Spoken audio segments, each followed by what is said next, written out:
Okay, so we did our 0 to 60 times, and our car didn't look so good against that other one. And I know that changing the spark plugs will somehow make all the difference. And yeah, no, we figured it's time to at least do a little bit of ignition work. And our trusty auto parts store didn't have a wire set for a 460. So we're just gonna do what we can, which is plugs, cap, rotor, not much else. Should be a proud career moment for me. I did manage to figure out how to open the hood finally. And you know, changing spark plugs can make excellent video, so we'll get started.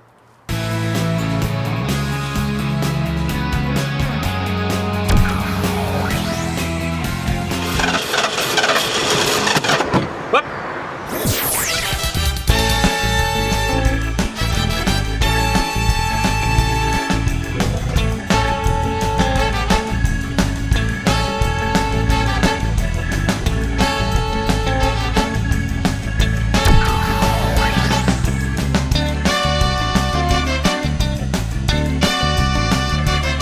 Okay, Roman, I tried to sabotage your 0 to 60 earlier by, or I should say Craig's 0 to 60 by holding my hands out of the moonroof. Didn't work, and so now I'm gonna try and make it up to you, man. So we'll do spark plugs, because now that we got the engine nice and hot on our 90-degree day, this will feel good. We'd like to do ignition wires, like I was saying earlier, especially because just the act of my moving them could break down the carbon inside, and we could change the plugs and cap and rotor and have it run worse than ever.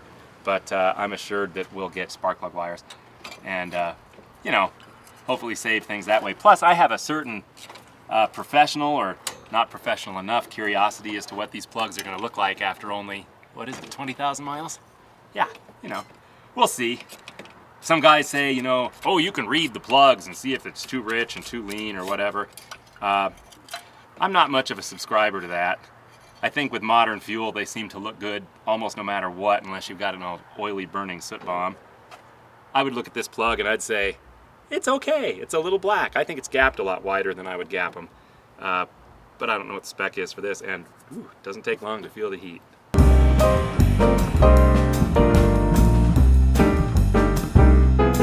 Okay, so here's our Bosch Supers, which I guess our friendly auto parts guy said gap at 55 thousandths, which the plug I'm pulling out of here, that looks every bit of a 55 thousandths gap on that one. This one, I'm not trying to show off by eyeballing these. I forgot to bring a spark plug gapper, but I do it by eye a lot. Trust me, micrometer eyes. It's one of the apps on my glasses. Looks like these Bosch Supers are coming out of the box. Yeah, it looks like 35 thousandths, maybe 40 thousandths. I'm tempted to leave it. And, you know, everybody likes to, you know, wide gap means more spark, vroom vroom. In reality, if it sparks enough to light the gas, that's pretty good. And if you have a really wide gap and anything else in the ignition system is weak, the spark will find another path or not go at all.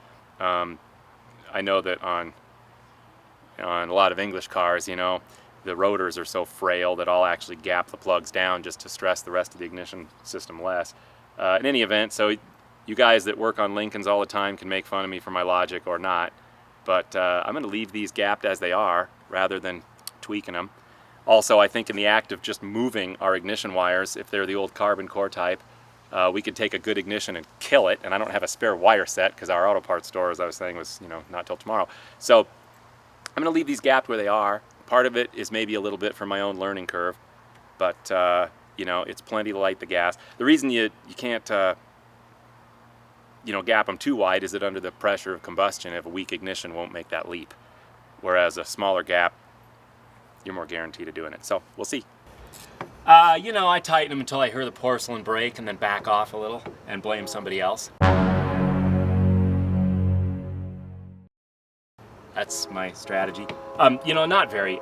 They typically, well, these don't. The plugs I'm used to have a little crush washer, and if you snug that up, you're good enough.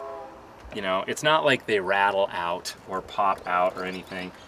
You know, it's a cast iron head, strong steel plugs. I mean, you're not going to screw it up too bad on a car like this, but if you've got some exotic aluminum thing, you sure want to be more careful.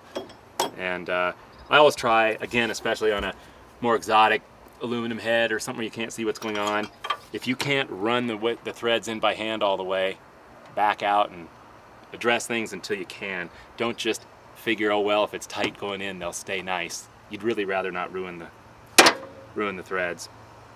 Not a problem on this car. They're all staring you right in the face, and no big deal. I should probably be torquing lug nuts to some specific factory spec, right?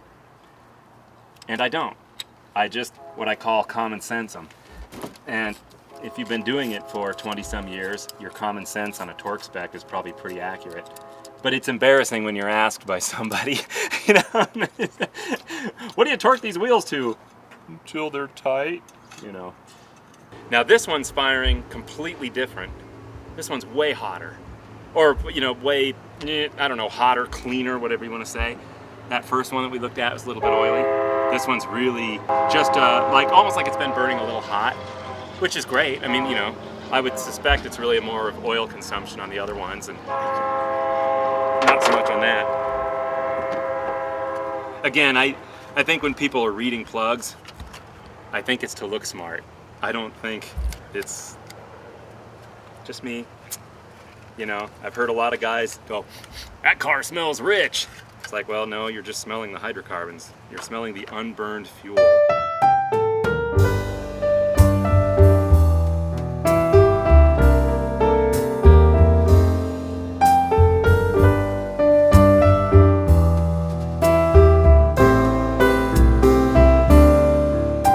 So I know this makes me, you know, also perhaps look like a great idiot.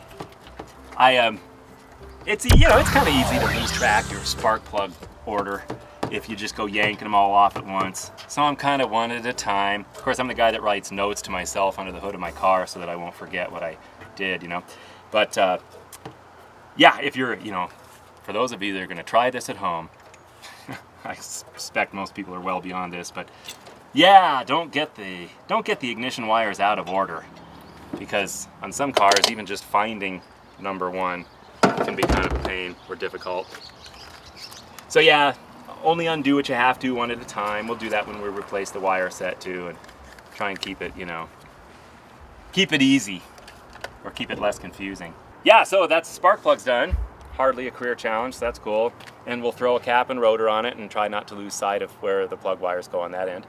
And my guess is that it will run no differently at all, but we can say we did it. We threw new tune-up parts at it. We're good owners. And then we will get a wire set when we can. So. Okay, so Tommy, you were asking about, you know, this wire coming from the coil. You know, I apologize if this is rudimentary stuff, but you know, here's our distributor cap, here's our ignition rotor, and the job of the distributor, two things: it tells the coil when to fire a spark, and it tells the spark where to go and at what time to go there. So there's a triggering mechanism, which of course on the old clunker cars I'm used to working on, it's, you know, points and a condenser. These days there's all kinds of cool electronic ignition upgrades, and actually we use those all the time. This car, I assume, has an electronic ignition and no points and condenser. Yep, sure enough, looks like a little magnetic pickup in there. But every time, in this case, I believe every time a little magnet passes, you know, wipes by a pickup module, it sends a signal for the coil to fire a spark, a high voltage spark. The coil stores the spark, you know, it's you know, when the circuit is closed, or yeah, open, I'm sorry, closed. High school shop class. You know, it builds up a charge, and then as soon as it's released, it you know, sends the high voltage, the stuff that you can actually feel and shock you as opposed to the regular 12 volts in the car. And it sends it through this wire that goes right into the middle post on the distributor cap, where there is a little carbon brush that allows the spark to travel along the length of the rotor. And the rotor, as it's turning, as you can see, it goes by a little brass cap corresponding to each of the wires. And as it's turning, bam, spark, spark, spark, right? So it's just going to turn in an order and send sparks out of each one of these in order. And of course the wires are going to go to the right cylinder that's got the valves closed, piston roughly at top dead center. You know, just a quick and dirty rotor cap, and that's the job of those. What I'm hoping we can do is that there's enough flexibility, or, you know, length in these wires that I can just orient this cap the way it's going to land on the distributor itself, pluck the wires off one at a time and keep them in the right order, you know, because I'm too mentally lazy to actually figure it out in any other way. So we'll take an attempt at that and see if it goes as cool as I'm hoping. Okay, so firing order, you know, we were talking about that a little bit, you know, and maintaining it. Firing order obviously isn't just 1, 2, 3, 4, 5, 6, 7, 8, although there's a GMV6 where it is 1, 2, 3, 4, 5, 6. The first time I read that, I almost quit and went to law school. But usually it's some kooky number. I don't know what the firing order is on a V8. I don't have it memorized. They're not all the same. But I believe that Fords, like most cars, will actually number the cylinders starting at the frontmost of the car and working their way back. So, you know, one bank of cylinders is a little bit forward because the connecting rods share a journal on the crankshaft, which means they can't be exactly in line. The right-hand side cylinder bank, and therefore pistons, are forward a little bit. So on this engine, I believe, correct me if I'm wrong, they are numbered 1, 2, 3, 4 down the right bank, 5, 6, 7, 8 down the left bank.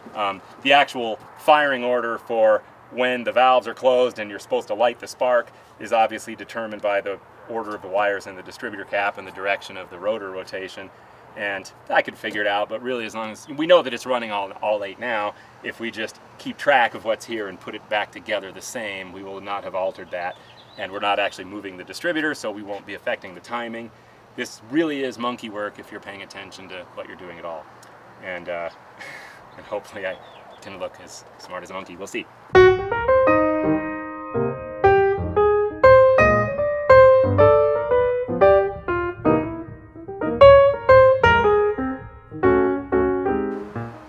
So have you noticed in the course of our little stint, we've kind of lost our light? That's because I'm so fast at this.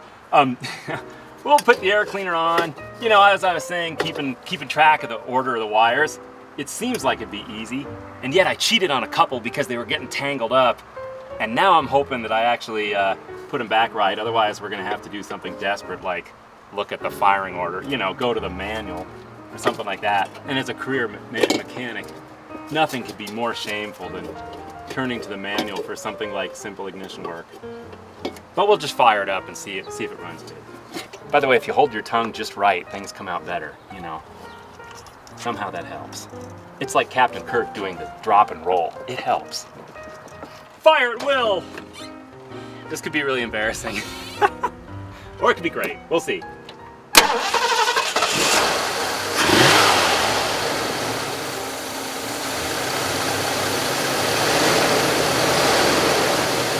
You know, this sounds good to me, but I'm used to 4 cylinders.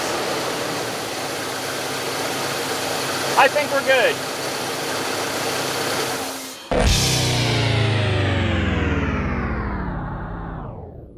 And wherever we add detail in, and there isn't much, we try and make it as exquisite as possible. So we have this lovely chrome ingot around the fender extraction vent here with the Jaguar name stamped into it, giving the impression that this was really cast from a solid piece of aluminium. And it's a graphic device.